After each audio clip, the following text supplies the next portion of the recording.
Obviously, as you can tell, the compression on this car sounded really good, and also I did actually do a compression test using a compression tester. I didn't show that because I'm trying to show how to actually inspect a used car, not how to do a compression test. I've got other videos for that, but compression was awesome in this car, in case you were curious. Maybe you also will be able to get away with things like doing a vacuum test or stuff before you test drive the car.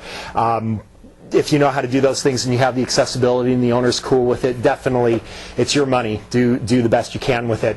And right now I'm having a hard time finding any excuse that we wouldn't take the car on a good test drive at this point. So I'm going to go ahead and put it back together, and that's exactly what we're going to do. All right. Time to go big pimpin'. So I am actually not going to really drive the car for a couple reasons. First of all, I don't want to be filming. I'm kind of working now, so I don't want to have any chance that I get in an accident or something while I'm filming. So I'm going to do the test drive later, but I'm going to kind of simulate it here. And second of all, I'm sure the car's not insured right now and everything like that, but I'm going to tell you the right way to do this test drive, because I have a very specific way I like to do it. So the first thing I'm going to do is, of course, I'm going to double check that I've got enough fuel and that no dummy lights have come on, that the engine hasn't started to overheat, anything like that. The second thing that I'm going to do is I'm going to hold on the brake and make sure that the brake is firm, that it's not real spongy, it's not going to the floor, anything that's going to possibly cause an accident like that, obviously. I'm then going to go ahead and put the car in reverse. Make sure that the car reverses. When I put it in reverse, I'm looking for any really hard shift into reverse. That might indicate a transmission problem, may indicate a transmission mount, an engine mount, something like that. Also, a lot of times on these older cars like this, you may find they actually don't go in reverse. That is a problem. So the other thing is I'm going to then put it into drive, and I'm going to make sure that when it engages into drive, again, I don't feel a harsh thump indicating some type of mount problem or transmission problem, and also that the brakes hold. I'm going to then go ahead and put the emergency brake on and give a little gas. Make sure that the emergency brake is actually doing something. Then I'm going to let go of the emergency brake, and I'm going to drive just a little bit, hitting the brakes, making absolutely sure, again, you don't know the condition of this car, making sure that the brakes are working fine and that I can control the car. Then what I'm going to do is I'm going to turn the wheels sharply all the way to the left, all the way to the right. Make sure that I don't have any problems in the steering, that there's no really wicked sounds or anything like that, that the power steering doesn't give out, that kind of thing. When I'm comfortable, I'm going to go ahead and I'm going to start driving and make sure that the car shifts through the gears. If it's a manual, then obviously I have to manually shift it. And what I'm going to do is at first go pretty slow, and I'm going to get about 20-25 miles an hour, make sure that it does the first to second shift by that time. And I'm going to hold loosely on the wheel, make sure nobody's behind me, and I'm going to come to a hard stop, like a really hard stop, and see if the vehicle wants to pull real strong to one side or the other, if it tries to pull the steering wheel out of my hands, that kind of thing. That would indicate maybe you've got a brake caliper problem, an alignment problem, that kind of thing. And you want to find out now before you're driving on the highway and have to come to a stop and lose control of the car. So that's kind of the idea. Not only to see the condition of the car, but also for your safety. As we drive up to speed, what I'm going to do is hold the wheel lightly at 12 o'clock position and see if the vehicle wants to veer one side or the other. If it does, then it's going to give some indication that maybe there's an alignment problem. And again, we may have seen that on the tires. A lot of these checks we did earlier with the tires, the horn, the blinkers, all of that led up to this, so we shouldn't find too many surprises. If we saw there was a weird feathering pattern on the tires, we would expect an alignment problem. We just want to make sure that because we're driving a used car, especially one here that's like $1,200, that we're not going to lose control and wreck.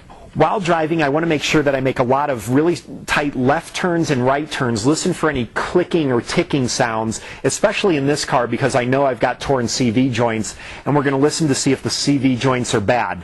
Actually, I should have said torn CV boots, but you know what I mean. So if you hear any ticking or clicking sounds, it can also help you to determine if you've got wheel bearing noise, that kind of thing. So make sure that you do some turns around the block and everything, but also you need to take the car on the highway. While driving, I'm paying close attention to make sure that I'm not overheating, that the oil light isn't coming on. If either of those come on, you've got to pull the car over right away, stop immediately. The other thing that I'm looking to do is, if I've got the air conditioning on, when I'm revving up the engine and the engine's going faster, is the air blowing colder? If it is, that's indicating that probably the AC compressor is a little weak and it's only working better at higher engine speeds. So that's some things to check out. Make sure that all your heating and accessories are still working just fine while the engine's running, that the heat isn't blowing unbelievably hot, indicating that you're having an overheat condition, but maybe your temperature gauge doesn't work. So as we're continuing to drive, at some point we want to get up to highway speeds. Don't buy the car without doing this. And what we're going to try to do is, if the car doesn't already have a check engine light, we're going to try to cause one. Maybe the person cleared the check engine light just before you got there and it has a number of problems. So what we're going to do is 2 drive cycles. And if you're curious about this and the check engine light, I have a all about check engine lights video that will explain what we're doing. But what I want to do is I want to make sure that I drive at least 4 or 5 minutes at highway speed after doing the city stop and go driving, all that kind of stuff. And then I want to pull off somewhere and I want to turn off the car, take out the key, put the key back in, start the car, and then drive back. And that drive back is going to be your second drive cycle. In that check engine light video, I tell you that most check engine lights need 2 consecutive drive cycles in order to light the light up. If you don't turn the key off and restart the car, then you're never doing that second drive cycle. So this gives you 2 drive cycles. It increases the chance of seeing a check engine light. It won't happen every time, but it does increase your chance, so you want to do that. Now, when I'm doing a test drive, I usually have my scan tool with me and I'm looking at other specific data that I've shown in other videos. Most likely you won't have that. If you do, then that's awesome. But at the end of the test drive, I'm going to go ahead and leave the engine running, and I'm going to do some more checks here. But make sure that you're satisfied with the test drive. Make notes of anything that the brakes are a little weak or they're squealing or you hear tire noise or something like that. Again, it may affect your decision to buy the car. It may just be able to affect your ability to leverage some kind of better deal. But once you finish the test drive, go ahead and park the car, but leave it running, and we're going to go back to the engine. All right, so we finished our test drive now, and what I want to do at this point is I want to go through all the checks that I did before doing the test drive, including the blow-by. I want to see, has the blow-by increased dramatically after the test drive? Has there been a change? I want to check the oil again. Is the oil now mixed with some coolant now that I've driven it around a lot? Obviously, did a check engine light come on? So we want to do all of those things and verify that it's pretty much as it was when we first started. Obviously, you won't easily be able to check the coolant, because if you take the radiator cap off, it's going to explode at you. But check your coolant reservoir, see if it's lost any coolant, anything like that. So we're looking to make sure that now that we put the car under a pretty good load, that everything's the way it was before, indicating that there's no problem. Just if you're curious, I did find that there were quite a number of check engine light codes that I pulled off with my scanner on this car. Again, I'm not going to fix that in this video. It's definitely running very, very rich, confirming those fuel smells from the blow-by and the oil that I detected earlier and everything. But overall, I do believe this engine's in very good health, the transmission's in good health, and for the price, I think I've found some things that we can whittle down the seller for, so I'm going to help out my customer in that regards and see if we can come to an agreement. So obviously, you should use your own comfort level. If you don't feel comfortable buying the car after doing all this, don't feel obligated to do it. Don't feel bad because the guy was nice and you spent all this time. It's your money. You don't want to spend a whole bunch of money to take somebody's problem off their hand. You want to spend money to solve a problem for yourself, right? So don't be afraid to do that. But right now, for this car, I kind of like it, despite some of the things, but I think we can really whittle down the price a lot, and I'm betting that we can probably get this car for under $900. I absolutely think that. So because I've met the seller, and I just know that he's going to be willing to let it go. So I'm going to talk to my customer about it, and we'll see how it goes, and then we'll talk a little bit about how you can negotiate and make sure you don't get ripped off once you're committed to buying the car. All right, once it's time to buy the car, make sure you get original copy of the title. Make sure the seller signs it. make sure that it is within that state. A lot of times, an out-of-state title can be okay, but a lot of times that's where some fraud comes in. Do not pay any cash until you get the title. Don't pay cash to hold the car. Don't let the guy talk you into holding the car, especially if you haven't met at what you know is his house. A real common scam is to come up with a car that is just too good to be true.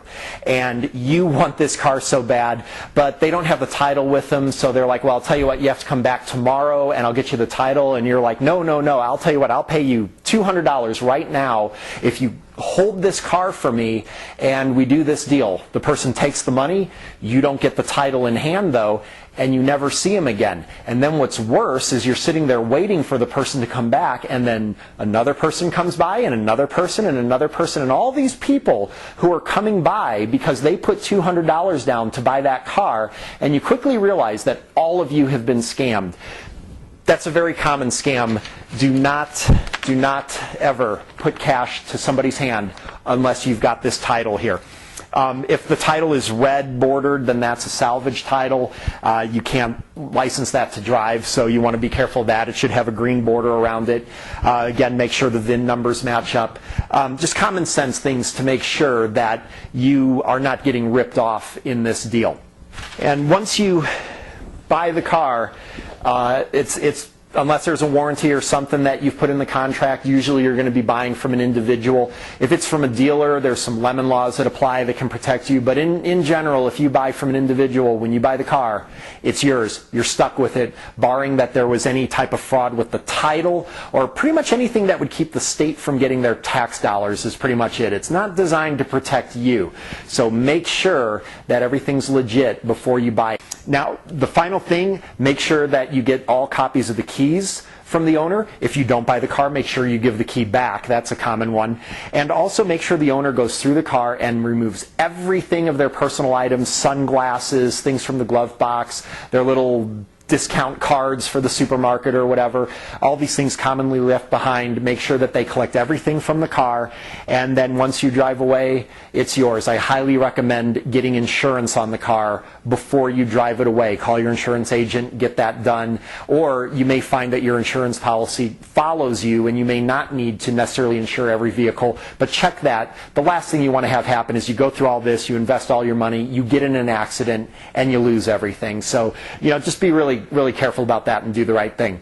So hopefully this helped you out. And as far as this car, in case you're curious, the owner did buy the car, bought it for $800, half the price almost of what was asked for it.